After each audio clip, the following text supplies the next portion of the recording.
This is not just a movement. It's a revolution of the mind, the spirit, and the future.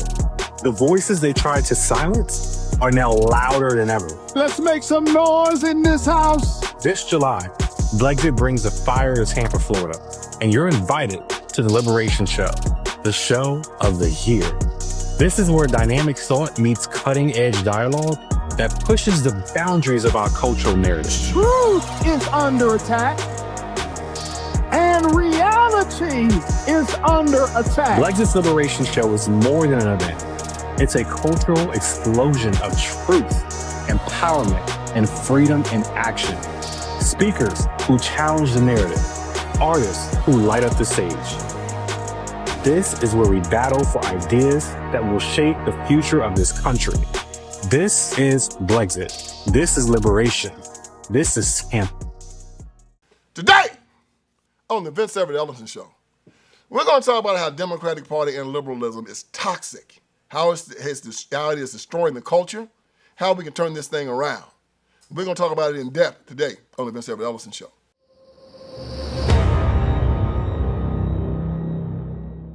All right, let's get this thing started. All right, in one of the last podcasts, I told you about the new acronym I'm using for the Democratic Party, right? ICE. Think about it. ICE Democrats. What is an ICE Democrat? An ICE Democrat is an acronym. What is the acronym? ICE. I stands for ignorance. Got that? C stands for crazy. And the E stands for evil.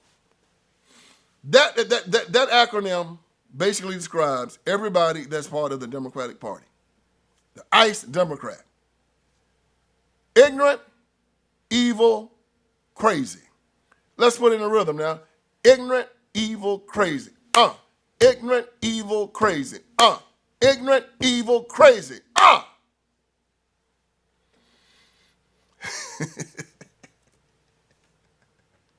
The ICE Democrat.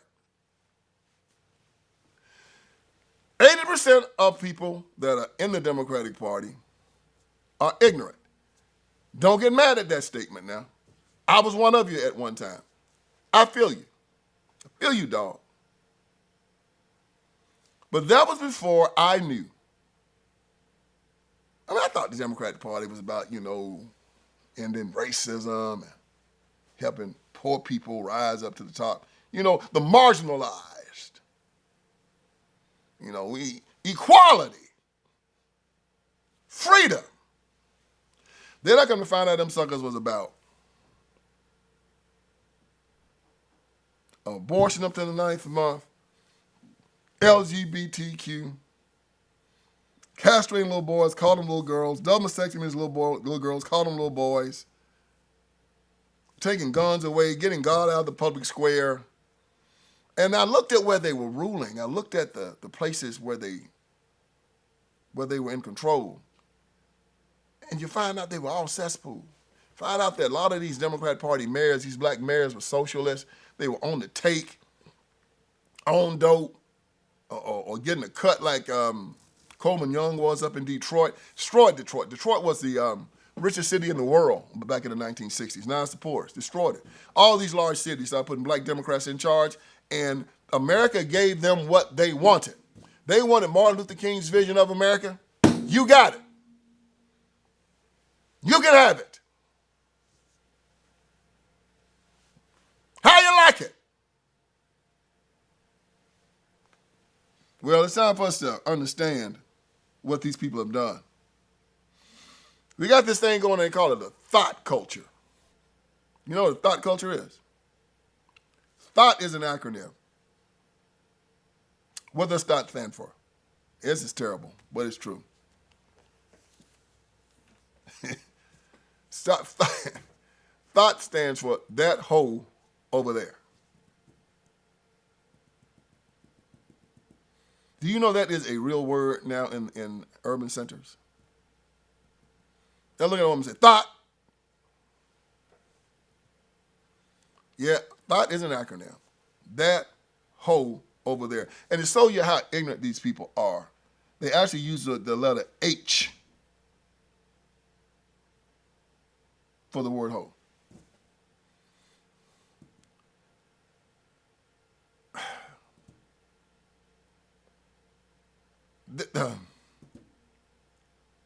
All right. Just as an educational point, the word whore is W-H-O-R-E.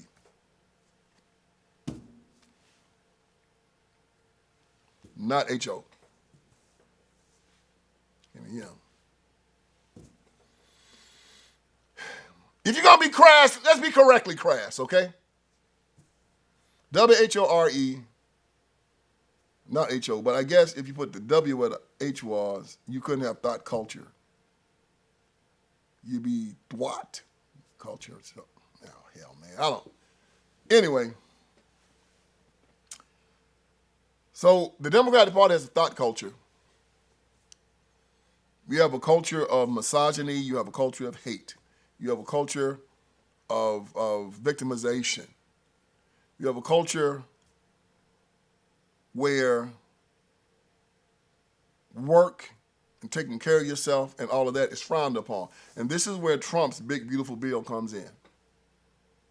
And it's driving Democrats crazy. Why? Because the big, beautiful bill says one thing. Y'all got to start working.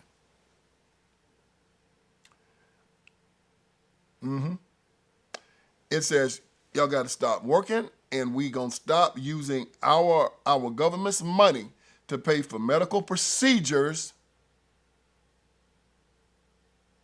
that hurt as opposed to help people. So they're taking out $1 trillion from Medicaid over the next few years. Because they said Medicaid is no longer going to be used for sex change operations. It's not going to be used for jokers on the streets that's drinking 40s all day long and don't want to work. If you want Medicaid now, if you ain't making enough money for medical insurance, we will allow you to get on Medicaid so that we can help supplement your income. But no. It's too much work to do out there. We got jobs in the fields. We got jobs helping the elderly. We got grass growing up on the side of the streets. We got graffiti. We got all kind of stuff. We're bringing in millions of illegals because they say Americans won't do jobs. If you get hungry enough, you'll do that job.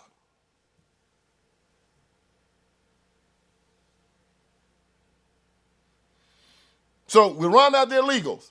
People say, well, who's going to do the jobs? That joker that's on Medicaid, sitting on the front porch, getting SNAP, Medicaid, Section 8.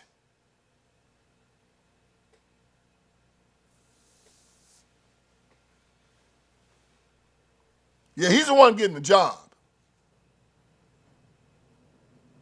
Well, how are we going to make him work? Taking all that away from him.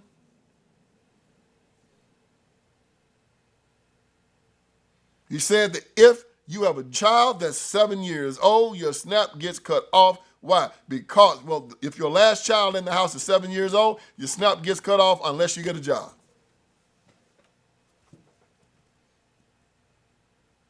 Ooh, that's mean. No, it's not. It's mean to allow you to sit around and not work while other people do work and give you money for not doing anything. That's what the Democrats want. Do you understand that that's the master-slave relationship?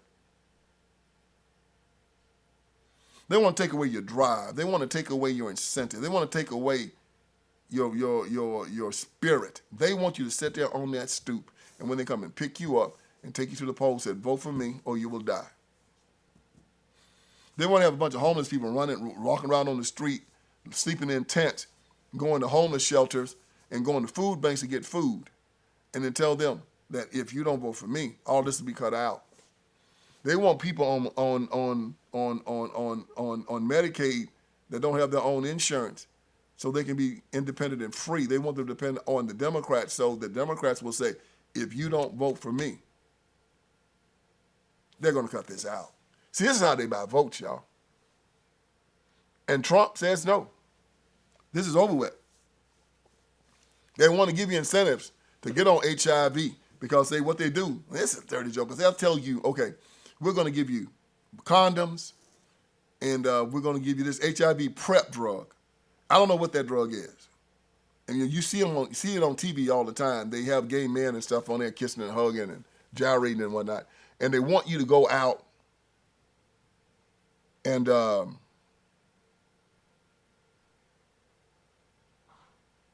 have man-on-man sex. And then they want you to believe that you're not going to get HIV. And so these guys end up getting HIV, and then once they get HIV, guess what they have to do then? They have to now get on these HIV drugs for the rest of their lives. And guess what happens after that? The pharmaceutical industry that provides these HIV drugs get rich because the government pays for them. These jokers slow down.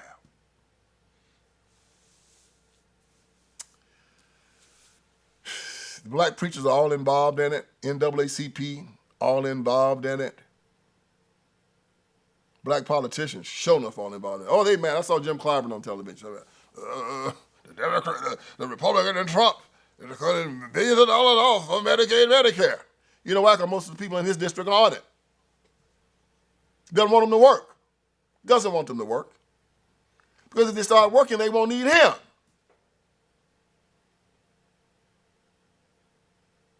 So the big, beautiful bill, taking care of that. Big, beautiful bill is going to put you in a position where, since you have to work now, you might want to think about getting married. To help the father around, to help take care of your children, because the government's not going to do it anymore. So that incentive for you to, get Section 8 and get on SNAP and get on Medicaid and just keep the man out of the house, it's not there any longer. You might have to call the father up and say, hey, man, we might have to think about getting back together again because I'm not making enough money to take care of these children on my own. How much you making? It might give you an incentive to marry before you carry.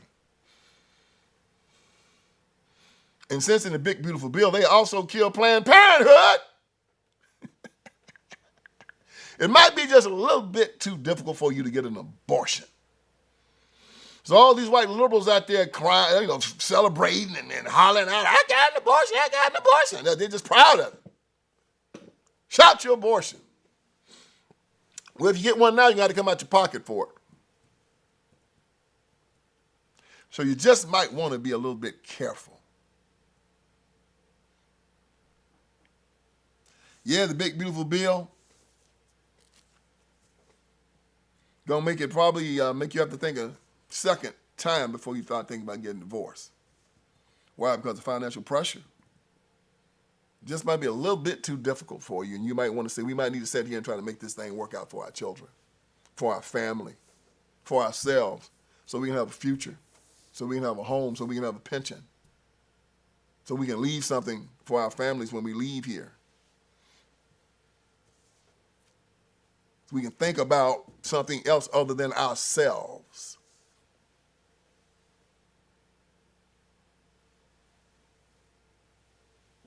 It's going to make you think twice about having these no-good black preachers in the pulpit who are screaming at you, telling you that God would want you to vote for a party that denies him, that denies that there's a proper way to live your life, that tells you no, it's not proper to kill your children, tell you no, it's not proper to cut off your body parts and lie about how you were made. That no, God says I'm a man, but I say that I'm not. God says I'm a woman, but, I say that I'm not. These black pastors that tell you it's all right to have a man go into the bathroom with your wife and your daughter and watch them urinate. Yeah, those. You might have to rethink that. This evil institution, this slaughterhouse, this institution that gives you hip-hop music, Jay-Z, Snoop Dogg, NWA.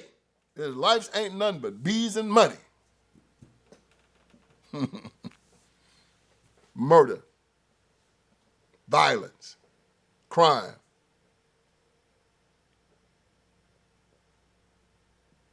It is on its deathbed, y'all. I am looking forward to help killing it. I can recall growing up in Brownsville, Tennessee. And I remember seeing such abject poverty. And as I walked around and I talked to people as I was growing up, I saw that all of these people, all of these black people were Democrats. And I could not figure out if the Democratic Party was so good, why were all these people living such horrible, terrible lives? As I became a man, I started asking that question. And of course, they deflected, and they told me, oh, it wasn't the Democrats, it was Republicans who were doing it. But as I became more of a man, I started asking the question, how can you be an heir of Jesus Christ and the Son of God and be a victim? And that's when the scales came off of my eyes.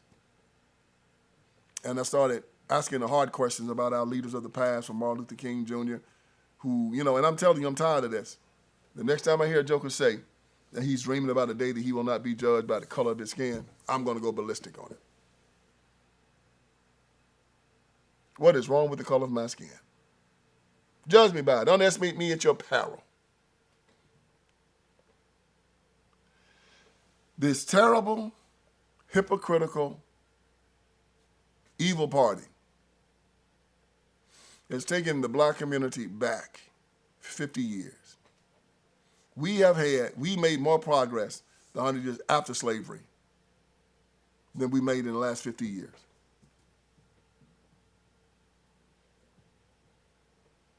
And America is dying in the process. It is time for us to look at the Democratic Party, look at the liberals that are in it, look at Hakeem Jeffries. Hakeem.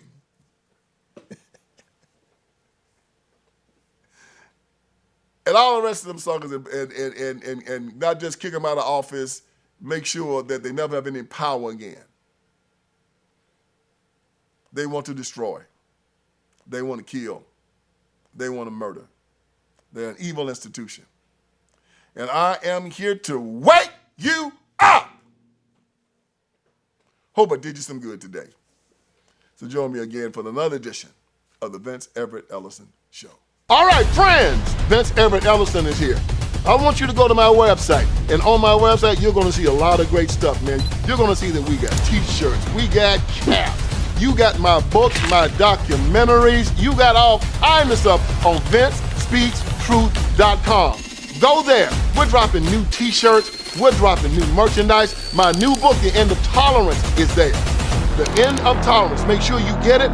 Make it #1. If you got my first 3, get The End of Tolerance. It's just as good. And it's telling us we have to end our tolerance with these leftists, these Democrats. We can no longer allow them to sexually groom our children. We can no longer allow them to castrate little boys and call them little girls, run God out of the public square, take away our guns, take away our sovereignty. No longer allow it. So go on VinceSpeaksTruth.com. That is VinceSpeaksTruth.com. Hit merchandise. You'll see the T-shirts. You'll see the caps. You'll see the books. You'll see the documentaries. You'll see it all. And let's keep this ball rolling. God bless you.